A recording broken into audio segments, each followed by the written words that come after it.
and the Germans as well. And the fact is, we recently had Prime Minister Starmer come to the United States. We've had President Macron come to the United States. And I think that's important, where the alliance stays really together.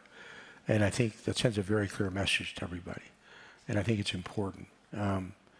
It's important not only for European, the alliance itself, but I think it sends a clear message to President Putin that the alliance is not breakable.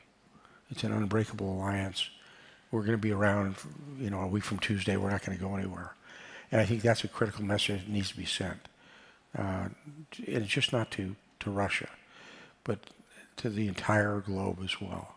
That it's an alliance that's been together for a long time, and it's going to stay together as well. So we're just a couple of days away from the NATO summit in The Hague, and Ukraine obviously is going to be an important piece of that. You just said it's important to show unity. It's important to show strength, especially during this meeting, for the reasons you just outlined. From a Trump administration perspective and from your perspective, what would constitute a successful summit? What do you want to achieve?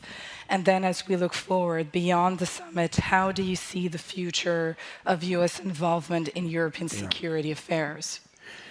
It's a great question. I think what you want to see is one of the criticisms the United States had with the alliance, and you probably all picked up on that, was when we talked about the defense contributions. Raising that to 5% of GDP, that's going to be very, very important. You go back to the Wales Declaration, when everybody agreed and all the world leaders signed it was going to be 2.5% of GDP, of which 20% of that was on modernization. And everybody kind of agreed to that. When we first came in 8 years ago, the first Trump administration, there was only like 3 nations that were reaching that GDP level. And I think that's be important to making sure that everybody it sends a very clear message that we're going to maintain military strength. And frankly, I mean, everybody in this room, I know that if I said, let me by a show of hands, how many of you can recite to me Article 5 of the NATO treaty? I bet everybody in this room could raise your hand. I'd lay you money. But how many of you can raise your hand and say, I know what Article 3 says? I used Article 3, I call that the funding article, which means that each nation individually and collectively will provide for the individual in common defense of the alliance. And I think once that agreement is made, then everybody needs to step up for that. It sends a very clear message to everybody.